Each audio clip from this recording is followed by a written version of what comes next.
It's the end of the summer here in Copenhagen, and we are back with 2 delicious coffees for our subscription service. Here with me today is Peter Dupont, my business partner, besides Kasper in the Coffee Collective, and also our CEO.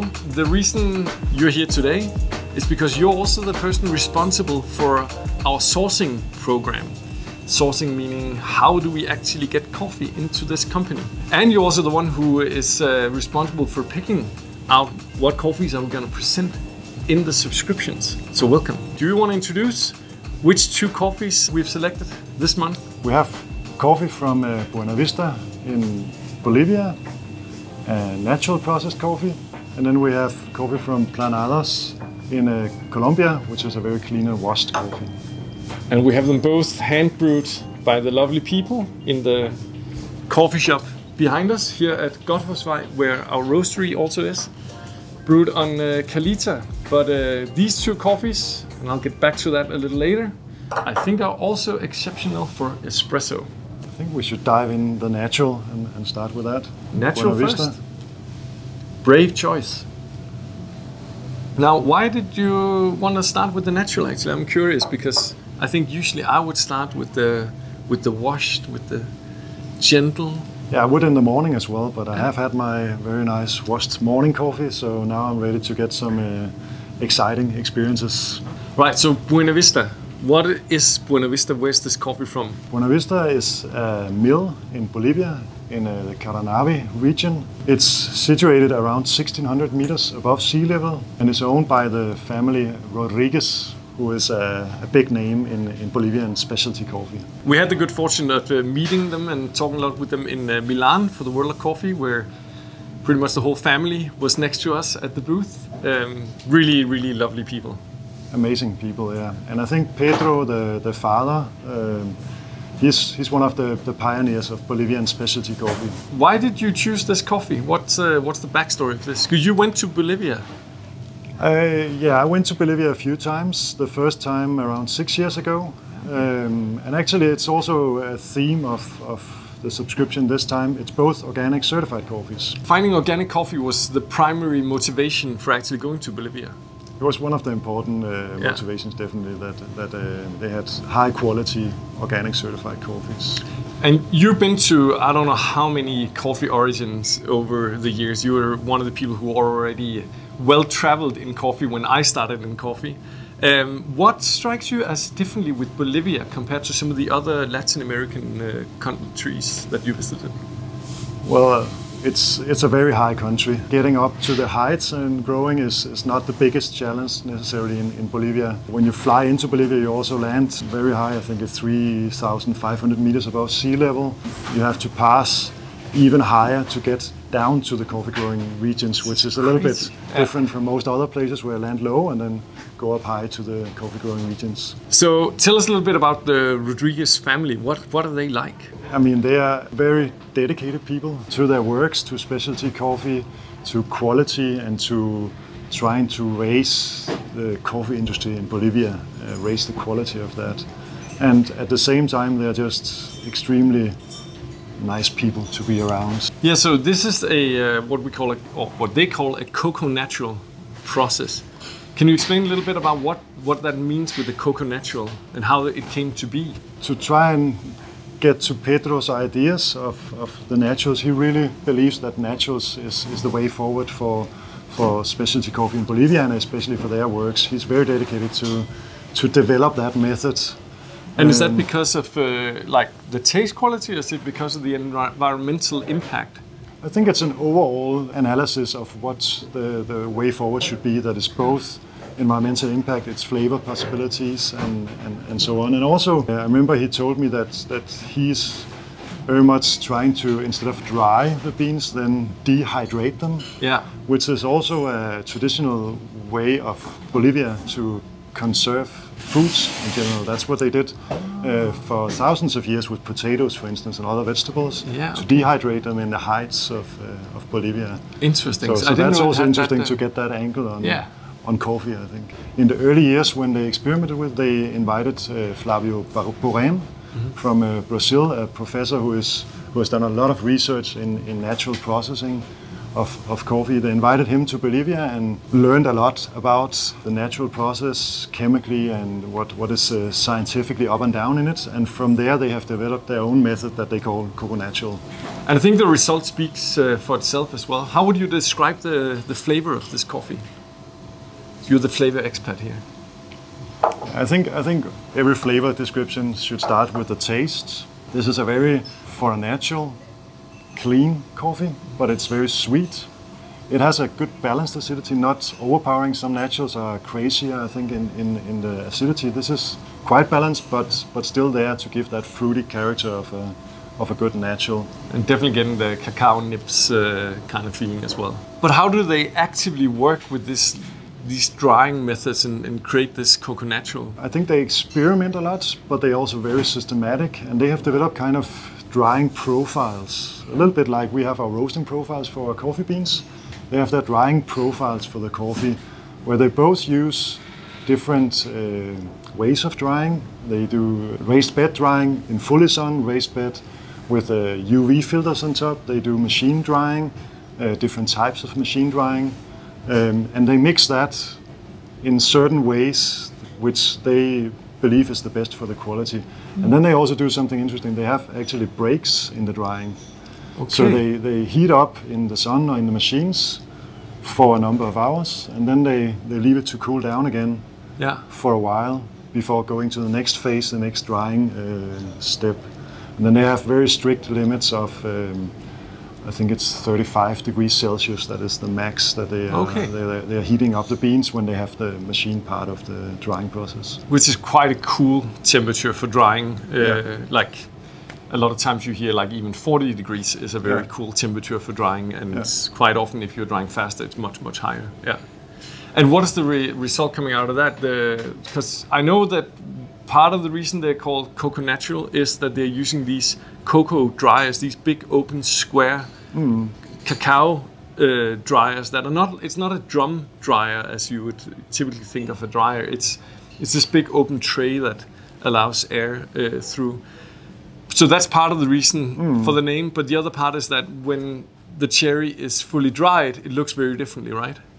Yeah, at least in the early days when I came to the first visits, it was shiny and brownish in the color, which I think was part of why they called it Coco Natural, to refer to the cacao look that it had of a nice brown chocolate. But I think what I've come to learn is also that when I hear this Coco Natural from the Rodriguez family, I trust that it's a very, very clean, natural process that doesn't have that kind of element of chance that I think you often find with naturals, where you kind of don't know if they've gone completely vinegary or moldy or something else. Like, these are exceptionally clean coffees. How did you actually come to find these two coffees that we have on the table? Yeah, I think for the subscriptions, I think this shows they are both coffees with a high level of sweetness. Yeah. Very much. Also in our menu, it's in a good high range, I would say. But they're also very clean. Especially the Planadas is technically extremely clean coffee, whereas Buena Vista, that is a natural, it's, I think, debated in specialty coffee. How do you describe cleanliness of naturals? In my mind, there's no doubt it's not as clean as Planadas. You can taste it's a natural, you can taste the fermented character. That's how it is. But for a natural, it's very clean. Planadas is a small village, also an area around there called Planadas in Tolima region of Colombia.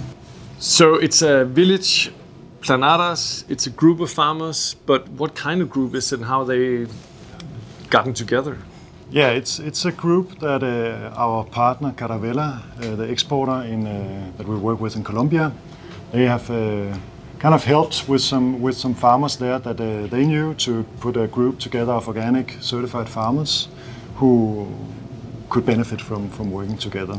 So it's a unique Planadas group. I know Planadas is a village, so there are different Planadas coffees out there. But this is a group of farmers put together that we know who is part of, and we actually work directly with two of them. The Enciso family and the Perez family. Nice. That we have also sent out in subscriptions. And so some of their coffee is going into this little, I would call it a little blend from this area, together with a few other farmers' coffee. And that's because each of them are so small producers, like they don't have a lot of coffee, so they kind of need to bulk it to have enough to sell, or? Yeah, it's a mix. They do have a size. We do buy directly from a few of them, so it's a mix also to have actually a more maybe consistent quality for organic certified coffee. And I think that's also one of the big unique qualities of this particular Planadas coffee. It's the consistency of the quality. Yeah. This is just solid, good coffee, good washed coffee. Yeah. It has extremely cleanliness, and then it has this acidity that we have actually worked a lot with in the roasting, trying to challenge it in different ways, see how does it behave, because the different acidities reacts different to different roasting profiles. And no matter what, we just have this very nice, pleasant acidity in the Planadas coffee, no matter how we tweak it. So that just shows how, I think, a consistent high quality this is. Cool. And I think that acidity will be super interesting for you guys brewing espresso as well, because I think it's a remarkable espresso. I think it works really, really well. It's very, very, as you say, very clean, but it has that acidity to make it a little more lively and interesting as well. And the Buena Vista for sure is going to be a pretty intense espresso, one that I would want to keep that intensity, but if you might need to balance it out if you think it's a little too much. Very interesting coffees, both of them. So one question we've gotten a couple of times actually is, what does the quality bonus mean? And I think you're kind of the brain behind it, so I think it'd be wise to ask you and explain a little bit, also because people can see that they're quite different, and one of them actually looks a little low. Yeah, and that's when we look at the quality bonus in percent, which is what we have chosen to put on the bags. I think 5 years ago or something, we had exact FOB numbers on the bags. Yeah, so FOB means free on board. That's the price in nominal value. So usually in dollars, US dollars per pound, we actually put that price that we paid for the coffee straight in the bag to create more transparency and to kickstart a conversation about prices of coffee. Yeah. You can still find that price in our sustainability report as well. It's actually also on the website under each coffee that we have on the menu, in our retail menu in the shops. You can also find both the quality bonus in percent, but also the exact FOB price under that particular coffee on our website. We have had coffees in our range that have been like 1,000 times more in quality bonus, both because they've been exceptional. But what's the other reason for this percentage price to be different? Yeah, we chose the percentage to have something easier understandable than that technical FOB. You need to explain it, and there's also the dollars a pound. In Denmark we use kilos and kroner, so very technical and confusing. But the percentage is the exact price compared to the relevant market price. At a given point in time when we sign the contract, agree on the price with the producer, what was the relevant market price there. And for that relevant market price is also something you can talk about. What is the right market price? Yeah. In specialty coffee, I think we talk a lot about the C price at the New York Stock Exchange. That price is set by papers traded on rights to coffee. And actually, there's 15 times more coffee traded in the New York Stock Exchange than what is produced in a year in the world in physical terms. This is what people talk about when they talk about coffee futures. It means that it's a contract and you bought and sold coffee that you're speculating will be harvested and be coming in the future. So you commit to a certain price, to a certain amount of coffee, then you buy that at a certain price, but you can then resell that futures contract again and again and again. And that's what's driving the speculation, and thus the prices even further up and down, as I understand it. Yeah. Not to dive too much into that part, but we chose, instead of having that as a reference, we wanted to have a reference that is easily available for everyone, also tracing back in time.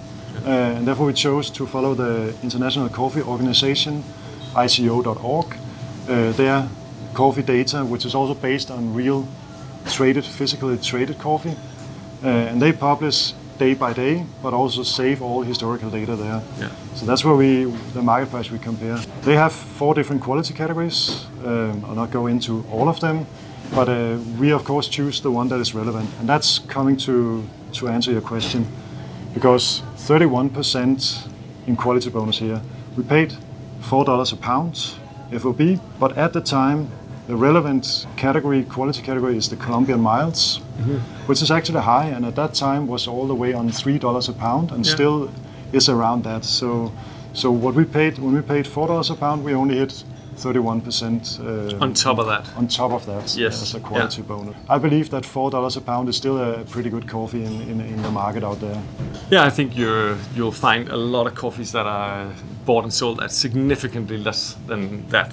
And I think what I'm the most proud about is that we are able to show these numbers completely the whole way through in the transparency table in our sustainability reports. If you really want to dive into it, please go have a look at that, because I think it's pretty awesome that we are able to share that. Thanks a lot for coming. Thanks for bringing 2 delicious coffees to our subscription service this month. And I hope to see you back again soon to talk more about coffee. I look forward to it. And thanks for watching. Hope you enjoy.